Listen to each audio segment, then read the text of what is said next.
Hello, and thank you for inviting me in this event to share with you the challenges of affordable housing in Albania.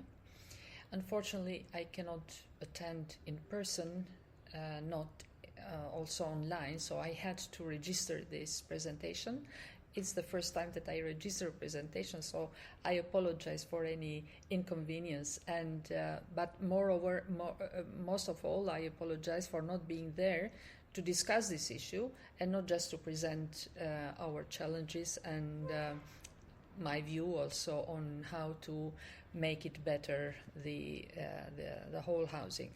The presentation that I'm sharing today, it's about around the topics, not covering all the topics that were mentioned in the topics for the roundtable.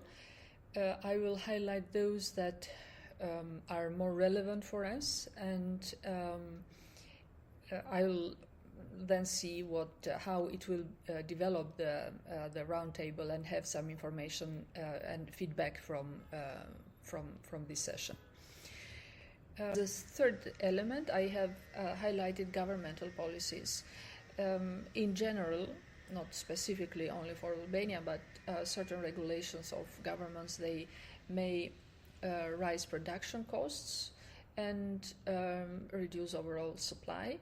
This is not the case of Albania because the supply of housing has increased in Tirana, in the capital city, but also in the coastal area. Despite of the increase of the supply, prices have been increased. So there is something underneath that is difficult to understand. What is happening is only by guessing and by putting up some hypotheses what is happening in the housing market. But as I mentioned, from the supply side is the need or demand for touristic housing or housing for short-term letting, and considering housing as an investment.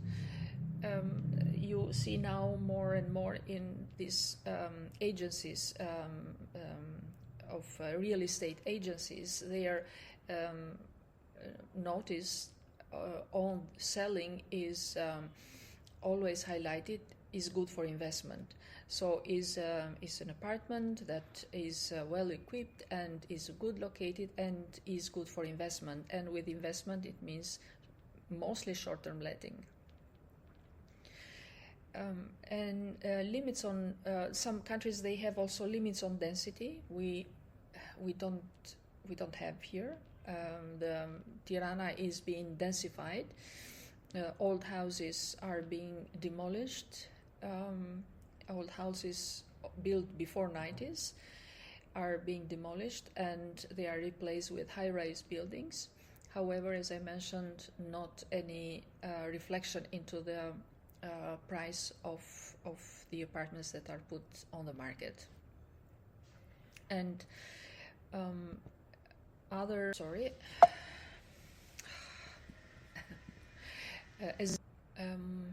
and for sure that internal migration is also affecting. We have a contradictory situation because on one side we have a high emigration of population out of Albania, but on the other side we have an internal migration of people coming from different cities towards mostly capital city, but also in other big cities like coastal areas, which offer more opportunities. And the classical vulnerable groups of that are at high risk, so groups that are mostly in the highest risk are the classical vulnerable groups like unemployed, low-income families, particularly low-paid workers, low-income single parents, students, families with more than 4 children, elderly, and etc. However, nowadays we see a rising concern on young professional and middle income families that cannot afford anymore housing, any kind of housing, especially in the big cities. Other factors is lack of tradition in provision of affordable and social housing.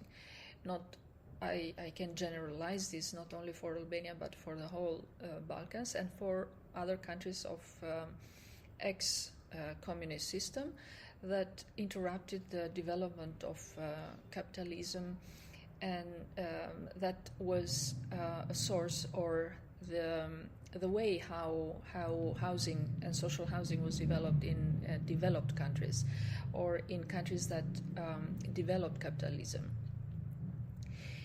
Lack of policy and willingness and priority of national and local governments and regarding housing, and consequently lack of funding for affordable housing and social housing in particular. There is a lack of policy and willingness of politicians to develop land policies in the interests of housing.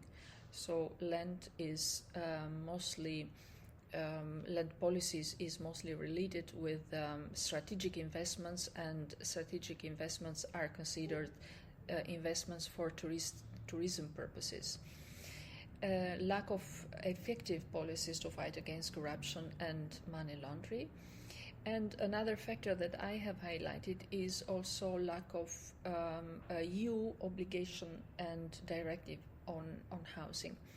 Why I bring this is because when we have to do our tasks, let's say, we towards EU, we report only on those elements which are obligation and are part of the acquis communautaire, or on directives that have been approved by EU, but not on housing. If we have to report on housing, we have to report on markets and to justify subsidies that we give for social housing and for affordable housing, but not for how to comply with some rules and regulations. And finally, this is my last slide.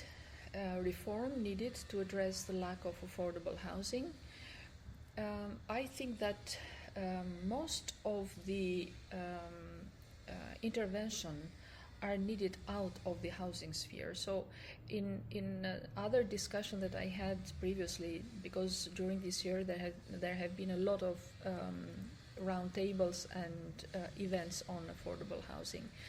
And I insist saying that most of those factors that influence housing unaffordability are not manageable by housing policies, at least by us as housing policy makers previously. Why I say this? Because they are related with incomes. So with the way how, in general, the economy is structured. Oops, sorry. Sorry, I have to switch on the light. Yeah.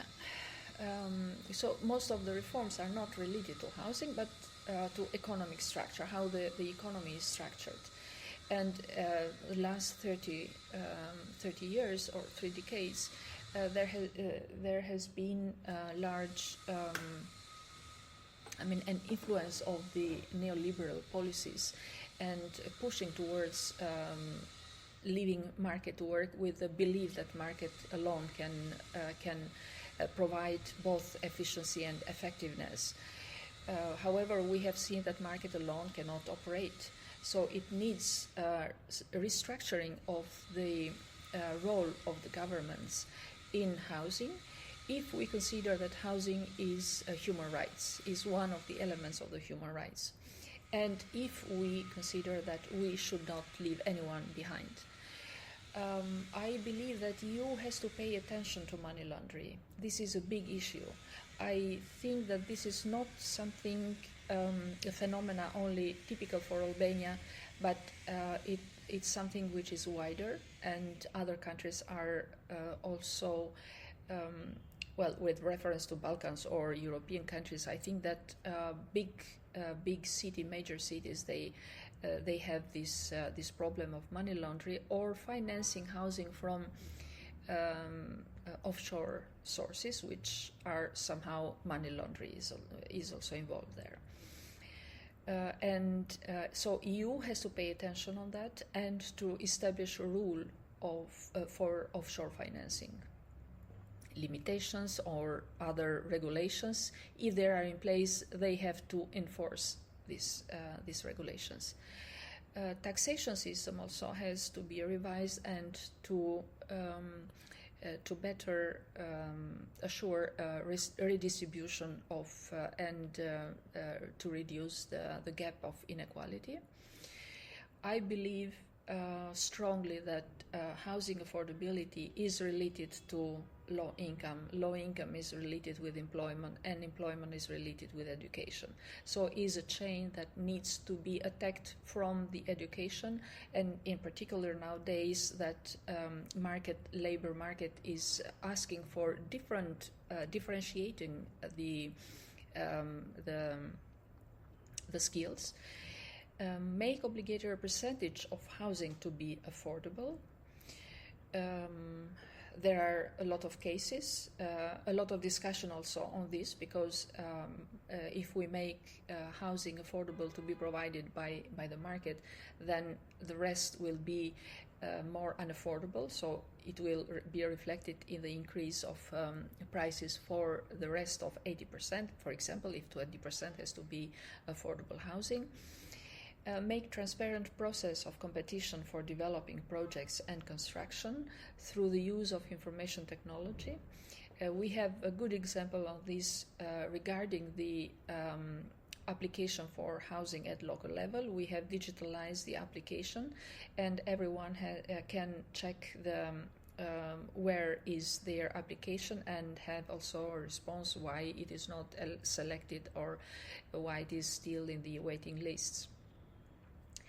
I believe that information technology is the future, and it's not my belief, but this is the trend, and we need to introduce building information modeling and other elements of the technology chain for making easier the supervision of quality and management of the stock, and technical assistance on EU funding. I feel a big gap in the information on what kind of financing are available at EU level to support housing, affordable and social housing. Is not only and just about the renovation wave and the budgets that are EU funding that are available for greening and for renovation. We don't have social housing, so we have a very tiny segment of social housing, and it is not in question the renovation of existing housing. We need to build new housing, and when we need social housing, and when we build new social housing, we have to integrate elements of energy efficiency and more resilient in general building standards. And also procedure for application for this funding. And with this, I will end. I'm sorry that I cannot participate in the discussion because they generate a lot more ideas, and but I will be waiting for a feedback and for the documents that will come out of this. Thank you, and I wish you a lot of success.